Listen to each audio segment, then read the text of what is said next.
Alhamdulillah, lagi-lagi Allah memberikan kita karunia untuk membersihkan dosa-dosa kita, mengangkat derajat kita, meningkatkan kedudukan kita dengan kita didudukkan di rumahnya, di majelisnya bersama dengan hamba-hambanya. Alhamdulillah.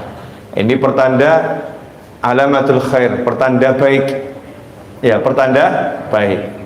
Gak mungkin kita gak baik kalau kita dimasukkan ke tempat yang baik. Itu harus kita yakini. Kalau udah kita dimasukkan ke tempat yang terbaik, yaitu masjid, berarti memang kita orang yang baik. Nah, kalau kita masuk ke tempat-tempat yang gak baik, nah itu ngeri itu. Meskipun kita nggak boleh menilai orang-orang di tempat yang tidak baik adalah orang yang tidak baik, tetapi untuk diri kita sendiri, kalau kita masuk ke tempat-tempat yang tidak baik, kita harus waspada. Jangan-jangan saya ini jadi orang yang nggak baik lagi nih, karena saya masuk ke tempat-tempat yang nggak baik.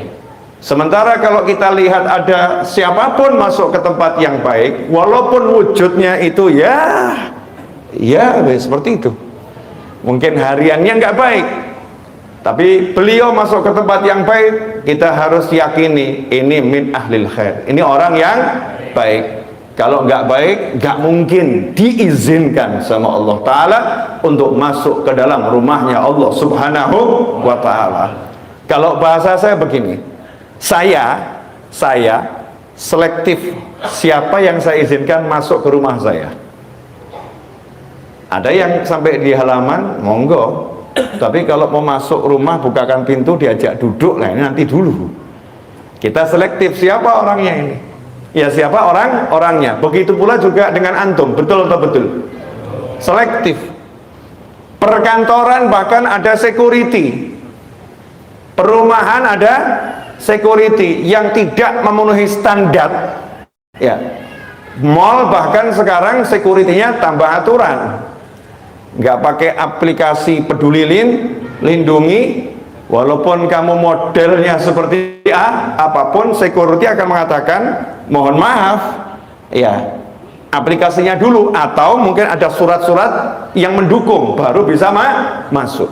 Begitu pula dengan rumahnya Allah Subhanahu wa Ta'ala, kita harus yakin siapa yang udah dimasukkan Allah ke sini berarti orang yang sudah layak, ya, orang yang punya kualitas, ya, orang yang punya kemuliaan. Terlepas kita nggak bisa melihat kemuliaannya, kita nggak bisa melihat kebaikannya, karena kebaikan antar individu yang satu dengan individu yang lain itu tidak sama. Ada pencuri, ada masuk masjid, baik nggak itu? Baik. Mencurinya yang nggak baik. Ada koruptor masuk masjid, baik nggak? Baik. Yang nggak baik apa? Mencurinya. Cuman namanya buat korupsi kan agak keren, korupsi ya. Ya, sama-sama maling kan beda level. Beda level, sehingga namanya juga berubah. Ya, seperti itu. Ada orang ahli melihat yang haram masuk masjid, baik enggak? Baik. Melihatnya yang haram yang enggak baik. Tapi kalau sampai kita yang punya banyak hal nggak baik dimasukkan masjid, sadarlah berarti di diri kita ada minimal satu kebaikan yang menyebabkan Allah mengizinkan kita masuk ke dalam masjid. Itu harus di husnudzon, prasangka baik. Nggak akan rugi orang yang berprasangka baik. Alhamdulillah. Ikhwani rahimakumullah, sahabatku dan pemirsa dimanapun antum berada, insyaallah 20 menit. Ya, insya Allah 20 menit. Jangan lihat saya pandangan gak enak. Ya, 20 menit itu kalau barokah ya insya Allah manfaatnya luar biasa. Buat yang ahli kuota, ngucapnya alhamdulillah nih. Alhamdulillah. Hanya 20 menit. Hemat kuota itu. Mungkin buat yang di sini kok terlampau cepat 20 menit. 20 menit insya Allah kita udah masuk waktu Isya. Ya, insya Allah masuk waktu Isya. Jadi 20 menit ini insya Allah berkah. Saya mau bicara tentang serahkan urusanmu kepada Allah. Serahkan urusanmu kepada Allah. Ini yang pengen saya sampaikan dan sebarluaskan beberapa hari ini, terus saya ulang-ulangi meskipun judulnya berbeda, gayanya berbeda, tapi intinya sama. Ya, intinya sama. Kali ini judulnya serahkan urusanmu kepada Allah. Kenapa ini saya angkat? Ya, kenapa ini saya angkat untuk bulan ini atau mungkin bulan-bulan ke depan, tema ini akan saya hangatkan gitu. Serahkan urusanmu kepada Allah Subhanahu wa taala. Karena ketika saya buka kolom khusus untuk bertanya, ya, kolom khusus untuk bertanya lewat pesan WhatsApp di nomor tertentu, itu pertanyaan yang masuk rata-rata pertanyaan orang, mohon maaf gitu, mentok, pusing, banyak hutang bingung, suaminya nyebelin bingung, istrinya ngeruwetin bingung, anaknya nggak bisa diatur bingung, tetangganya reseh bingung. Ini bahasanya orang zaman sekarang gitu ya. Di kantor banyak masalah bingung. Satu kata gitu, bingung cari solusi. Ya, bingung cari solusi. Ini yang terjadi di tengah-tengah masyarakat dan harus disolusikan. Kalau kita bilang kamu hadir majelis, jawabannya saya ini ahli majelis, Bib. Kalau kita bilang kamu baca istighfar yang banyak, udah kebanyakan, Bib. Masya Allah, udah kebanyakan, Bib. Kalau kita bilang kamu sholat hajat dan yang lain, udah saya jalankan, Bib.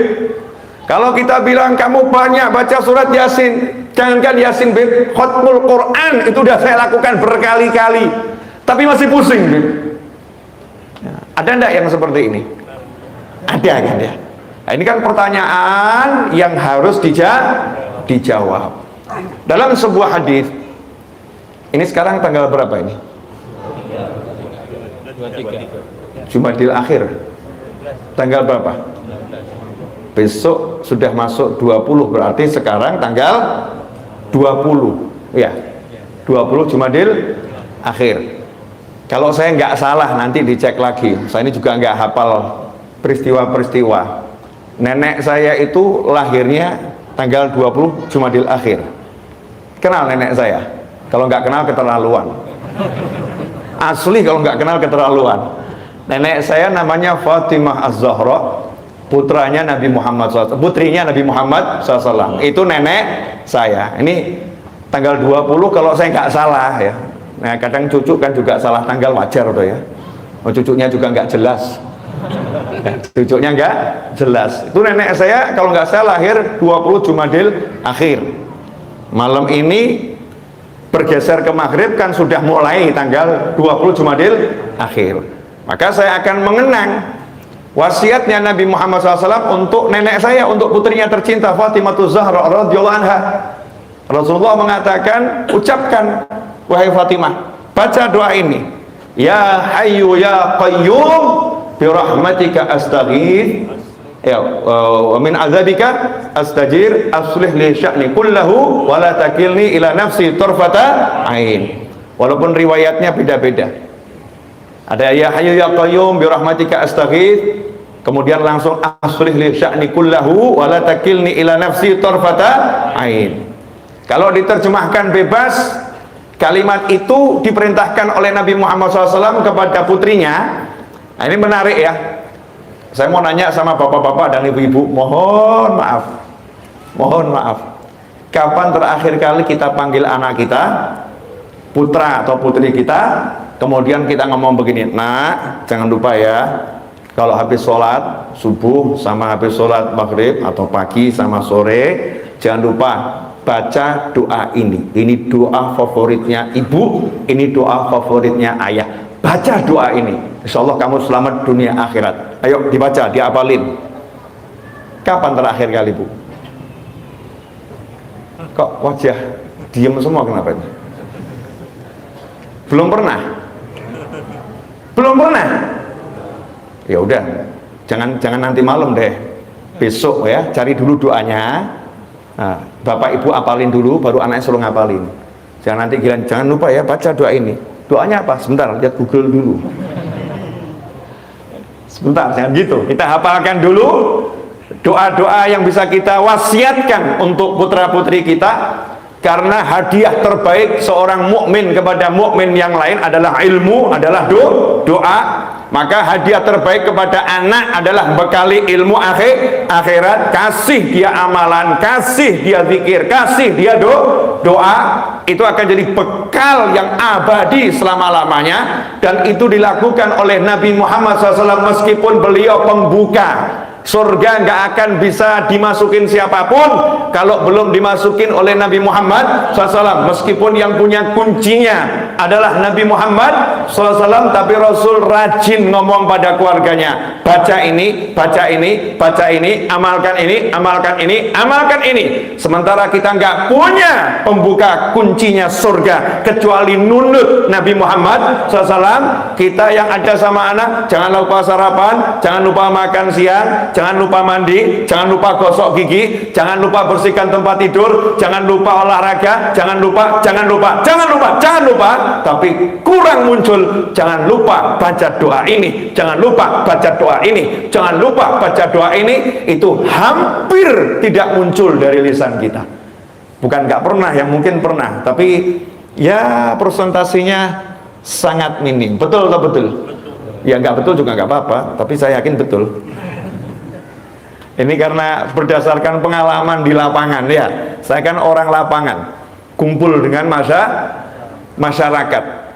Ya Hayyu ya Qayyum, duhai yang maha hidup dan maha kuasa mengurus segala sesuatu sendiri. Ya Hayyu ya Qayyum, manggil Allah dengan panggilan yang sangat indah, yang Allah ajarkan kita untuk berdoa dengan nama-namanya. Ya Hayyu ya Qayyum. Setelah panggil Allah, baru kemudian minta. Panggil Allahnya dulu, baru kemudian minta. Birahmatika astaghith. Astaghith itu kalau bahasa Indonesianya istighothah. Kita kalau istighothah kan sudah kenal ya. Istighothah kubro, artinya kumpul bareng-bareng, betul-betul doa, zikir, minta tolong pada Allah Subhanahu wa ta'ala. Kalau dalam bahasa Arab kita bilang aghithni, tolong saya, please help me. Artinya dalam kondisi yang sangat terdesak dan butuh bantuan, emergency. Itu dengan kata-kata istighothah. Ghauth, ya, aghithni, ini emergency. Kalau nggak emergency, nggak terlalu darurat, biasanya ini gitu ya. Lebih itu nanti-nanti masih nggak jadi masalah, nggak langsung. Tapi kalau udah akhir nih, orangnya udah mau tenggelam, tangannya sudah dikeluarin, ya cuman tangan yang kelihatan, tolong saya, tolong saya. Nah ini kalimatnya akhir nih. Rasul mengajarkan, ya Hayyu ya Qayyum birahmatika astaghith. Duhai Allah yang maha hidup dan maha kuasa mengurus segalanya sendiri, aku minta tolong kepadamu membawa kasih sayangmu. Jadi demi kasih sayangmu ya Allah, demi engkau maha pengasih, engkau maha penyayang, engkau rahmatmu mendahului amarahmu, rahmatmu meredam amarahmu. Demi semua itu ya Allah, tolong saya. Jangan lihat diri saya banyak dosa, jangan lihat diri saya nggak layak. Memang saya nggak layak, saya banyak dosa, memang saya banyak dosa. Tapi ini saya minta tolong dengan engkau kedepankan kasih sayangmu ya Allah. Tunjukkan kasih sayangmu, tolong saya. Birahmatika astaghith. Nah kemudian wala takilni ila nafsi tarfata ain. Sedetik pun jangan biarkan aku ngurus diriku sendiri. Jangan serahkan urusan itu untuk kuurus sendiri sedetik pun. Jadi minta setiap saat urusannya diurus sama Allah Subhanahu wa ta'ala. Jangan biarkan sedetik pun aku ngurus sendiri. Engkau yang ngurus ya Rabb, engkau yang bereskan ya Allah. Nah, insya Allah 7 menit kita akan bahas ini, karena saya sudah bicara 15 menit. Gak terasa 15 menit. Terlampau cepat ya, ternyata 15 menit. Terasa enggak 15 menit? Enggak, ya inilah wali-wali itu, Masya Allah. Ya jelas loh, diajak ngomong begini, ya 15 menit tidak terasa. Biasanya yang gak terasa kan yang nonton drama-drama itu. kok udah habis gitu kan. Alhamdulillah kalau antum udah bisa memenangkan persaingan, pengajian kok rasanya 15 menit tidak terasa. Lanjut dikit lagi, boleh? Ya. Ini intinya ilmu di sini. Intinya ilmu yang mau saya sampaikan. Tapi tolong kita ngobrol santai ya, dijawab sejujur-jujurnya. Benda yang paling berat di sini yang kelihatan mata mimbar ini kelihatannya berat sekali ya, kelihatannya aja. Belum tentu berat juga kan ya. Kadang-kadang kita kan tertipu sama penampakan ya, kelihatannya berat, tapi memang ini dari kayu berat. Kalau ada bocah anak saya ya, umurnya 8 tahun, atau anak antum umurnya 7 tahun, kemudian kita perintahkan sang anak, tolong nih mimbarnya kamu angkat nak, mimbarnya kamu angkat nak, tolong mimbarnya diangkat.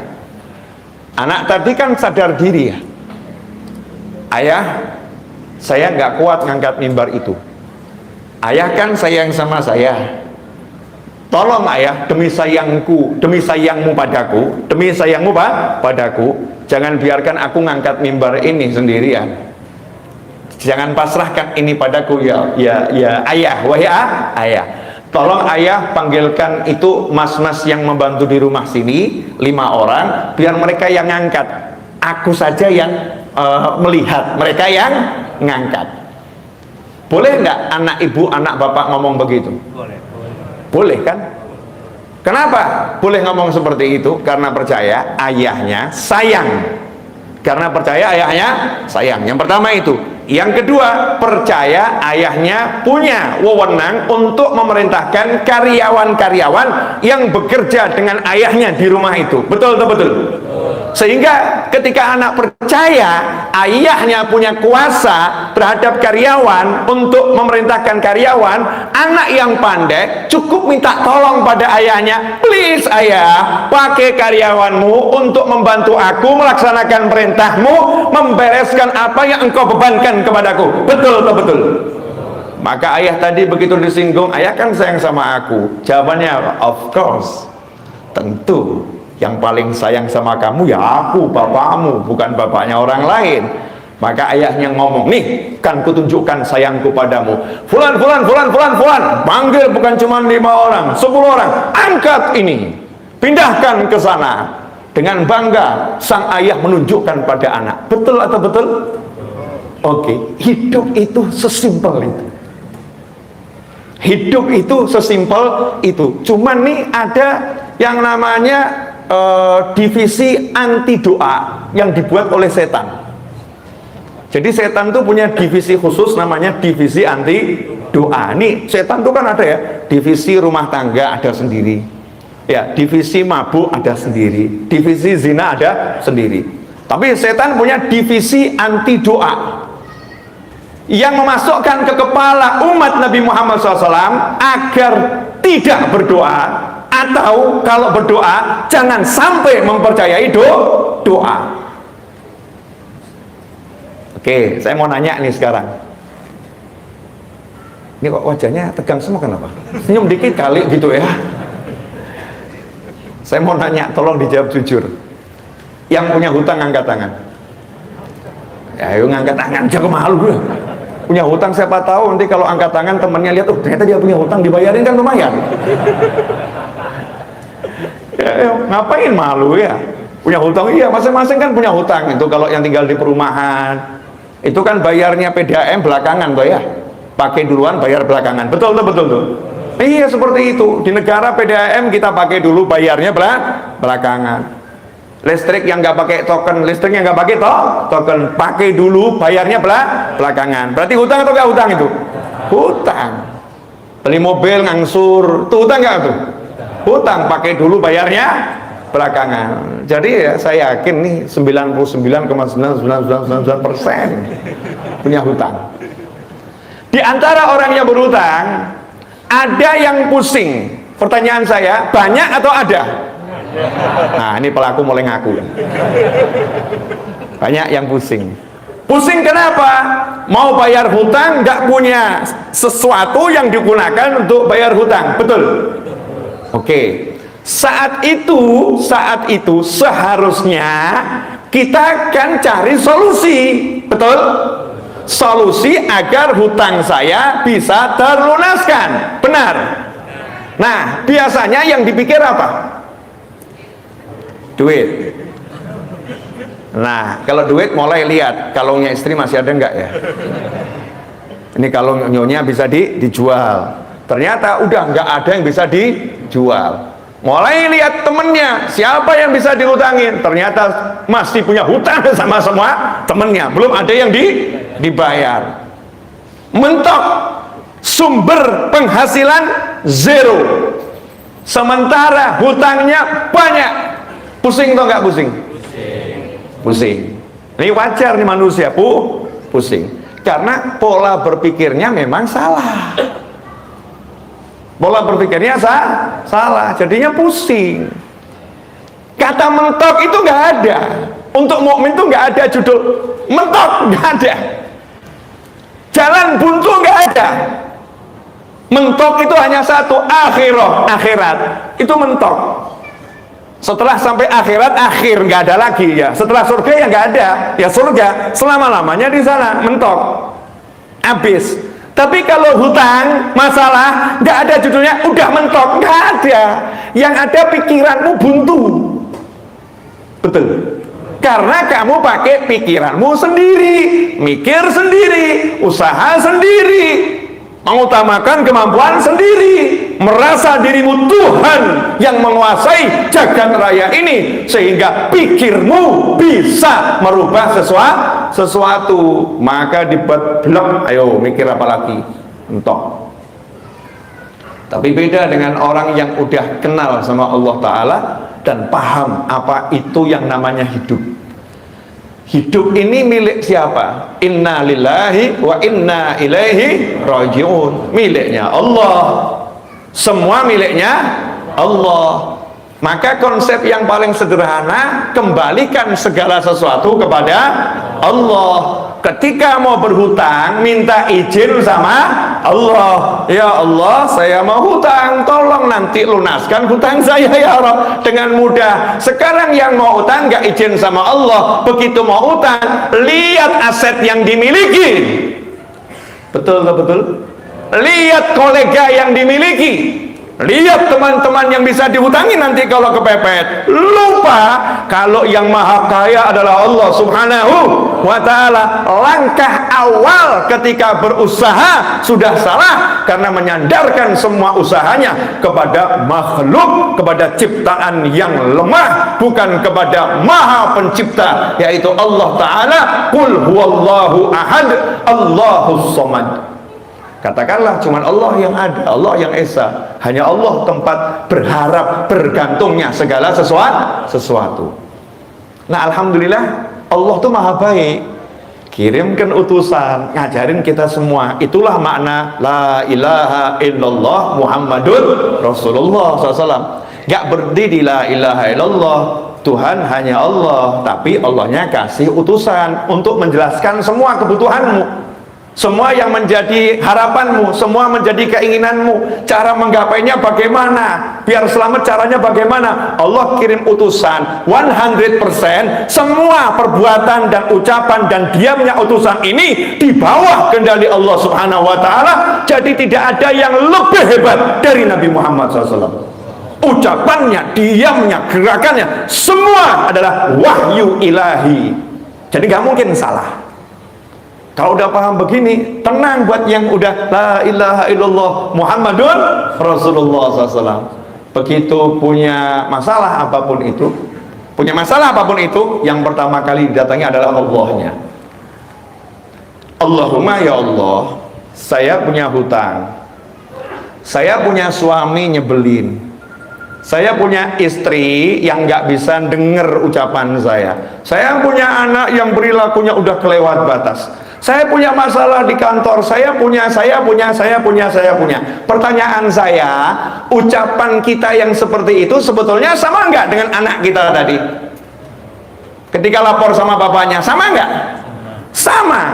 Saya percaya Tuhan saya dan Tuhannya segala sesuatu, la ilaha illallah, maha kuasa, maha bisa, dan aku tak bisa apa-apa. Maka saya serahkan sama Allah. Saya nggak bisa ya Allah, saya usaha.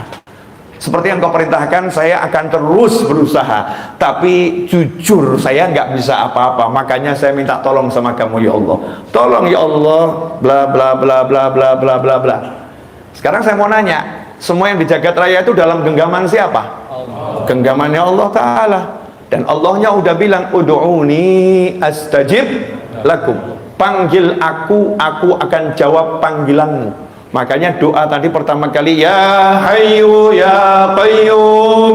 Kalau kita berdoa, Allahumma Rabbi inni ya Rabbana, manggil Allahnya dulu, Allah. Nggak ada doa ujuk-ujuk a'inni ala dzikrika wa syukrika wa husni ibadatik, depannya pasti Allahumma a'inni ala dzikrika wa syukrika wa husni ibadatik, Allahumma ya Rabbana.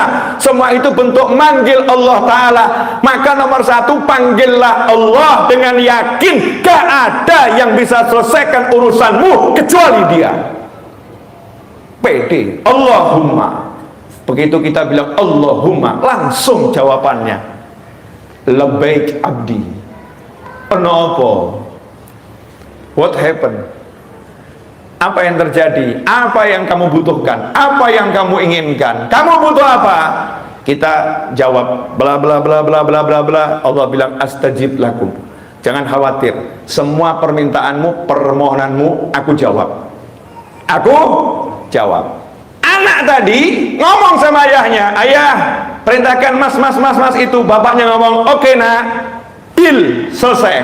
Anak tadi yang nyantai aja, udah masalah udah diurus sama ayah. Dia nggak akan nanya berkali-kali, ayah masnya udah dipanggil belum ayah? Ayah nih masnya kok gak kelihatan, mana sih ayah? Ayah bisa nggak sih manggil mas tadi itu? Bisa nggak sih ayah? Nggak nanya, karena apa? Percaya sama ayahnya. Nah, sementara kita ngakunya percaya sama Allah, nanya melulu, kabul nggak ya? Kok belum ada tanda-tanda pengabulan ya? Terwujud nggak ya? Jalannya hidup dengan mikirin kabul nggak, kabul nggak, kabul nggak, kabul nggak. Karena nggak percaya, ya Allah tolak urusan dewi. Kamu nggak percaya sama aku, kamu nggak trust sama aku. Ikhwani rahimakumullah. Lah itulah fungsinya divisi setan. Begitu kita doa, setan yang bisikin, emang doamu bisa nolong kamu? Emang doamu bisa nolong kamu? Nggak bisa. Kamu harus berusaha. Nggak berusaha ya nggak bisa tertolong. Setan sebelah kiri bisikin, usahamu udah mentok, nggak ada jalan keluar. Mau usaha apa lagi? Jadi ya doamu ya percuma, nggak akan menghasilkan apa-apa. Ngomong nggak ada usaha yang bisa kamu lakukan kok. Kamu udah mentok, bung. Akhirnya diem, merenung, mata mendelik. Gajah ngomong diem, stres. Tapi lain kalau orang yang udah percaya sama Allah, dia bilang sama setannya, udah cari pasien yang lain, jangan saya. Ini buat anak-anak TK, SD itu ya wajar. Profesor seperti saya jangan diganggu yang model begini ya. Ya usaha nggak usah diajarin. Bayi lahir aja usaha, kok nggak usaha nggak lahir tahu. Bayi lahir aja usaha, nggak lahir. Aku masih kecil aja udah tengkurap, modalku cuman ibuku datang tengkurap, ini nggak telentang tengkurap, ini kalau nggak ditolong aku mati. Nah, modalku cuman langsung ibuku datang ditolong. Masa sekarang aku nggak manggil Allah nggak ditolong? Emang kamu siapa? Kurang ajar, minggir kamu, setan kurang ajar. Kalau setannya manusia jangan dibegituin. Setan minggir kamu, jangan. Wah, nanti jadi masalah itu, nanti jadi masalah itu. Cukup di hati, di pikiran. Yakin sama Allah Subhanahu wa ta'ala, kan enak tinggal ngomong. Ud'uni astajib lakum. Terakhir udah 30 menit tuh. Perpanjangan waktu 10 menit ini udah. Ini adzannya kan sudah 3 menit lagi ya? Setelah adzan bisa nyambung lagi. Iya, setelah adzan saya mau nyambung di tempat yang lain. Saya ini malam ini jadwal ada neneknya murid saya itu tahlil yang hari ke-40. Jadi bukan jadwal saya ceramah di sini. Kebetulan Habib Gas lagi berhalangan. Kemudian saya diminta tolong karena saya lagi ada di Jakarta. Habib bisa nggak? Oke, siap, seneng saya. Kalau waktu buat ngajar apalagi di sini saya senengnya luar biasa. Nah, jadi setelah dari sini saya cus ke tempat yang lain. Boleh toh? Nggak boleh juga tetap jalan. Tetap jalan. Terus apa fungsinya ngomong? Ya nggak tahu, asal ngomong aja ini. Nah, hadirin yang dimuliakan Allah Ta'ala, ini akhirnya untuk menggabungkan ya, untuk menggabungkan dari awal tadi. Yang terakhir begini, simple. Pernah tahu yang film-film tukang sihir, film-film tukang sihir itu? Judulnya macam-macam ya. Saya masih cari itu selain Harry Potter ya, hanya Harry Potter saja itu yang pakai kakek sihir. Betul ya? Itu mungkin yang buat juga merasa ada diskriminatif di kelompok tukang sihir ya, kaum lelaki merasa diremehkan gitu ya. Masa lelaki kalah sihirnya sama perempuan? Mungkin loh ya, muncul Harry Potter. Karena dari dulu tuh ya nggak ada judulnya kakek sihir, yang ada selalu nenek sihir. Betul nggak? Jadi ibu-ibu sebagai wanita harusnya protes itu. Kenapa sekarang ada kakek sihir? Sampai sihir aja laki-laki mau ngerebut, itu wilayah kami. Masya Allah. Nenek sihir. Di Al-Quran juga nafasa, wanita-wanita yang meniupkan buhul-buhul, ada ikatan-ikatan sihir, ditiup-tiup sama perempuan yang ahli sihir. Nenek sihir. Nah, kalau kita ambil dah sekarang ini, entah itu kakek, entah nenek, pokoknya penyihir. Penyihir itu kekuatannya di mana? Ya kan saya pakai penyihir karena Anda kan penggemar Harry Potter. Pernah lihat kan ya film Harry Potter? Di mana kekuatannya? Ucapan. Tongkat, kemudian diputer-puter, ya, baca.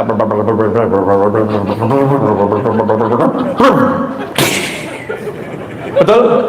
Nah, pertanyaan saya, sekedar ucapan kemudian bisa jadi? Enggak. Ternyata ucapan harus dengan konsentrasi, percaya kalau ucapan itu akan membuahkan hasil. Betul?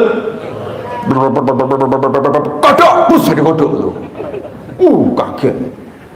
Jadi percaya pada ucapan. Ucapannya ada, percayanya ada.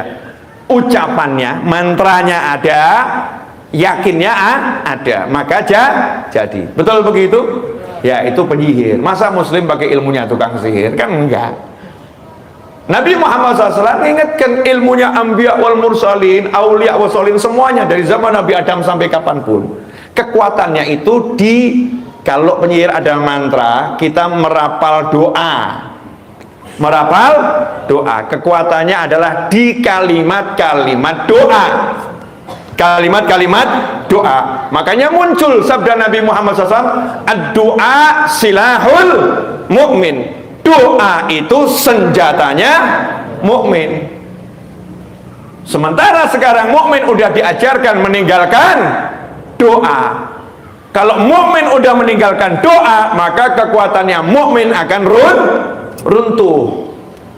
Maka seharusnya yang kita munculkan sekarang, percaya pada kekuatan doa. Karena Rasul bersabda, ud'ullah, kama qala sallallahu, berdoalah kepada Allah wa antum, sementara kalian mustaiqinun, percaya 100%, totalitas percaya, pasti terwujud bil ijabah, pasti diwujudkan sama Allah Subhanahu wa ta'ala. Percaya doanya qabul, itu syarat orang yang berdoa. Nah, kalau udah doa pesimis, kabul enggak ya? Kabul enggak ya? Seperti penyihir yang belajar nyihir, mantranya hafal tapi enggak jadi-jadi ya. Kenapa? Kurang percaya saja. Kamu kasih percaya sedikit, jadi percaya. Nah, kalau kita mau hasil semua yang kita minta sama Allah Ta'ala, Allah cuma minta kita satu, trust me, percayai aku. Maka minta dengan yakin, dengan percaya, Allah Maha Kuasa untuk mewujudkan apapun keinginanmu. Kalau jawabannya lah, tapi saya kan nggak mampu, tapi saya kan nggak bisa, tapi saya kan, ya memang orang doa itu judulnya karena aku bodoh, karena aku lemah, karena aku nggak punya, karena aku, dan engkau maha kaya, engkau maha pandai, engkau maha bisa, engkau maha, makanya aku minta sama engkau ya Allah, kan begitu. Jadi kalau dikembalikan, kan kamu begitu, ya memang karena saya begini, makanya saya minta sama Allah. Kan kamu banyak dosa, makanya saya minta sama Allah, karena Allah nggak memandang dosanya orang yang meminta. Orang tuh minta nggak disyaratkan, ud'uni, mintalah kepadaku, panggil aku, kalau kamu baik baru aku kabulkan. Nggak ono. Ud'uni astajib lakum, bala syarat, nggak ada syaratnya, nggak ada syaratnya. Kita saja yang introspeksi, kenapa ya kok doanya belum wujud segera, kok nggak segera terwujud ya, kok lama? Oh ya mungkin ada pemeriksaan kendaraanmu, suratnya nggak lengkap ya, terhambat di jalanan. Kalau suratnya lengkap ya langsung. Mungkin itu upaya kita untuk selalu memperbaiki kualitas kita dalam minta sama Allah Subhanahu wa ta'ala. Tapi kalau aslinya Allah nggak pernah lihat modelmu seperti apa. Kalau minta dengan yakin dikasih. Iblis minta dengan yakin dikasih. Ya, kan iblis minta, ya Allah, tolong tunda penyiksaanku sampai hari kebangkitan, gitu kan ya? Tunda penyiksaanku selama-lamanya, jangan disiksa aku. Sama Allah dikasih batas waktu maklum, dengan waktu yang tertentu sampai hari kebangkitan saja. Tapi intinya iblis minta dikasih sama Allah. Padahal iblis baru saja unjuk kesombongan. Baru maksiat yang terbesar, sombong pada Allah Ta'ala, minta dikasih. Dosa kita ini paling apa toh paling? Ya insya Allah kan dosanya nggak sombong sama Allah kan, nggak toh ya. Paling-paling lihat perempuan yang cantik jadi suka lihat yang laki-laki. Ya, paling kan dosanya model-model begitu. Yang ibu-ibu lihat aktor Korea kok ganteng seneng gitu kan ya. Itu dosa bu, ya. Paling kan dosanya model-model begitu. Nggak sampai yang begitu-begitu gitu ya. Nggak sampai begitu. Ya insya Allah kalau kita angkat tangan betul yakin sama Allah, minta sama Allah, ya beres. Masalahnya yakin atau tidak. Jadi masalah hidupmu dan hidupku dan hidup kita semua simple sebetulnya. Perbaiki yakinmu, beres urusanmu. Perbaiki yakinmu, beres urusanmu. Dan anehnya ya, sama perusahaan yang menjanjikan gaji di akhir bulan kamu percaya, sama Allah yang sudah menjanjikan engkau berdoa pasti aku wujudkan, kenapa enggak percaya? Sama itu loh, kalau pesan online tuh ya, pesan online entah itu food apa gitu ya, kalau sudah pesan kemudian diklik, kemudian sudah siap dihantarkan, ya sudah siap dihantarkan, driver sedang mengantarkan pesananmu, ya engkau kan ya nyantai nunggu di rumah toh, nggak ngecek terus setiap 1 menit dicek kan tidak ya. Nanti kalau udah datang kan ya datang. Kalau pesan kepada aplikasi online pesan barang pengirimannya next day, ya kita ya juga yakin kalau udah dikirim ya besok sampai, nggak tiap detik ngecek sampai atau tidak. Kenapa kita pesan sama Allah Ta'ala kok nggak percaya pasti sampai? Seharusnya kita percaya, lanjutkan kehidupan. Jazakumullah khairan wal afu minkum. 40 menit kurang 20 sekian detik saya udah berbicara. Mudah-mudahan yang singkat ini meskipun mengecewakan, membahagiakan. Wajahnya nggak enak semua gini ya. Ya. Nah, bagi yang ingin belajar lebih jauh sama saya buka kelas khusus di channel YouTube Habib Novel Alidrus. Itu ada program berbayar, ya ada program berbayar berlangganan channel YouTube dengan harga Rp99.900 setiap bulan, ya setiap bulan belum termasuk PPN.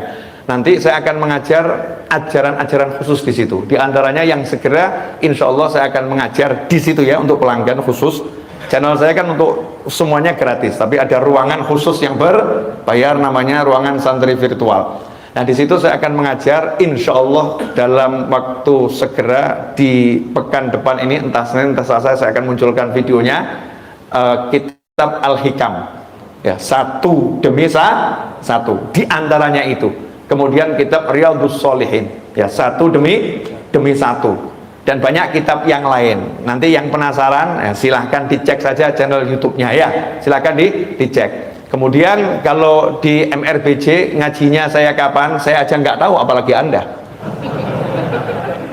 Gitu ya, pokoknya tiba-tiba ada share ya hadir, ada share hadir, kalau ada waktu luang hadir. Saya kalau lagi ngajar dimanapun, insya Allah saya live streamingkan, jadi bisa lihat dari channel YouTube saya. Kita bisa terus belajar dimanapun kita berada. Pesan saya sebelum mengakhiri kajian di malam hari ini, jangan kita sibuk mengomentari orang lain, sibuklah mengomentari diri sendiri. Jangan pernah mengomentari hal-hal yang nggak perlu dikomentari, tapi nggak mengomentari sholat anak kita yang belum beres, sholat pasangan hidup kita yang belum beres, sholat pembantu rumah tangga ART kita yang belum beres. Sibuklah memikirkan rumahmu agar selamat bangsamu, jangan sibuk memikirkan rumah orang lain dan rumahmu tak pernah kamu perbaiki, roboh bangunan yang ada di negeri ini. Paham maksud saya ya? Jadi fokus perbaiki diri sendiri dan kembalilah cari ilmu, insya Allah akan jadi barokah dan manfaat. Wal afu minkum, wassallallahu ala sayyidina Muhammadin wa alihi wasallam, walhamdulillahi rabbil alamin. Wassalamualaikum warahmatullahi wabarakatuh.